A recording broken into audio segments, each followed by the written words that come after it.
Part 10. But you won't have to swim, said James calmly. We are floating beautifully, and sooner or later a ship is bound to come along and pick us up. They all stared at him in amazement. Are you quite sure that we're not sinking? The ladybug asked. Oh, of course I'm sure, answered James. Go and look for yourself. They all ran over to the side of the beach and they peered down at the water below. The boy is quite right, the old green grasshopper said. We are floating beautifully. Now we must all sit down and keep perfectly calm. Everything will be all right in the end. Oh, what absolute nonsense, cried the earthworm. Nothing is ever all right in the end, and well, you know it. Poor earthworm, the ladybug said, whispering in James's ear. He loves to make everything into a disaster. He hates to be happy. He's only happy when he's gloomy. Now, isn't that odd? But then I suppose just being an earthworm is enough to make a person pretty gloomy. Don't you agree?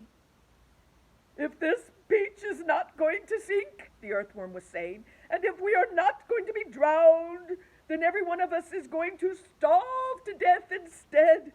Do you realize we haven't had a thing to eat since yesterday morning? By golly, he's right, cried Centipede. For once, Earthworm's right. Of course I'm right, the earthworm said, and we're not likely to find anything around here. We shall get thinner and thinner and thirstier, and we shall all die a slow and grisly death from starvation. I'm dying already. I am slowly shriveling up for want of food. Personally, I would rather drown. But good heavens, you must be blind, said James. You know very well I'm blind, snapped the earthworm. There's no need to rub it in. I didn't mean that, said James quickly. I'm sorry, but can't you see that? See? Shouted the poor earthworm. How can I see if I am blind? James took a deep, slow breath.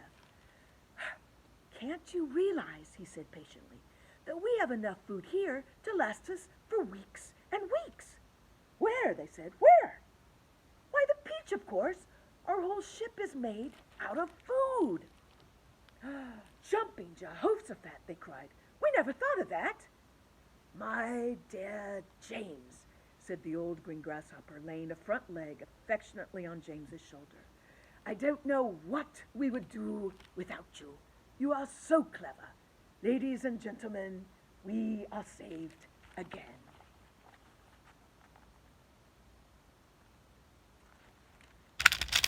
We certainly are most certainly not, said the earthworm. You must be crazy. You can't eat the ship. It's the only thing that's keeping us up.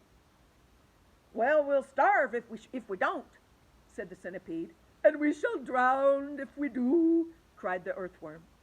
Oh dear, said the old green grasshopper. Now we're worse off than before. Well, couldn't we eat just a little bit of it? Asked Miss Spider. I'm so dreadfully hungry. You can eat all you want, James answered. It would take us weeks and weeks to make any sort of dent in this enormous peach. Surely you can see that. Good heavens, he is right again, cried the old green grasshopper, clapping his hands.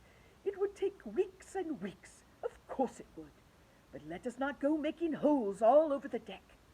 I think we had better simply scoop it up out of the tunnel over there, the one that we just come up by. Oh, an excellent idea, said the ladybug. What are you looking so worried about, earthworm? The centipede asked. What's the problem? Well, the problem is, the earthworm said. The problem is, well, there is no problem. Everyone burst out laughing. Cheer up, earthworm, they said. Come and eat. And they all went over to the tunnel entrance and began scooping out great chunks of juicy, golden-colored peach flesh. Oh, this is marvelous, cried the centipede, stuffing it into his mouth. Delicious, said the old green grasshopper. Oh, it's just fabulous, said the glowworm. Oh, my, said Ladybug primly. What a heavenly taste. She looked up at James and she smiled, and James smiled back at her. They sat down on the deck together, both of them chewing away happily. You know, James, the ladybug said, up until this moment, I have never in my life tasted anything except those tiny little green flies that live on rose bushes. They have a perfectly delightful flavor, but this peach, it's even better. Isn't it glorious? Miss Spider said, coming over to join them.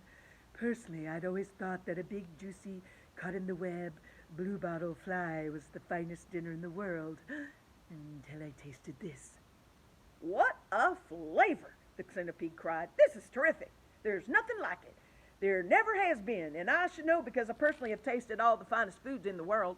Whereupon the centipede, with his mouth full of peach and with juice running down all over his chin, suddenly burst into song. Oh, I've eaten many strange and scrumptious dishes in my time, like jellied gnats and dandy-prats and earwigs cooked in slime, and mice with rice, they're really nice when roasted in their prime, but don't forget to sprinkle them with just a pinch of grime. I've eaten fresh mud burgers by the greatest cooks there are, and scrambled dregs and stink bug eggs and hornets stewed in tar, and pails of snails and lizard tails and beetles by the jar. A beetle is improved by just a splash of vinegar. I often eat boiled slobbages, they're grand when it's served beside minced doodle bugs and curried slugs, and have you ever tried mosquito toes and wompish toes, most delicately fried? The only trouble is they disagree with my inside. I'm mad for crispy wastings on a piece of buttered toast, and pickled spines of porcupines, and then a gorgeous roast of dragon's flesh, well hung, not fresh. It costs $1 at most, and comes to you in barrels if you order it by post.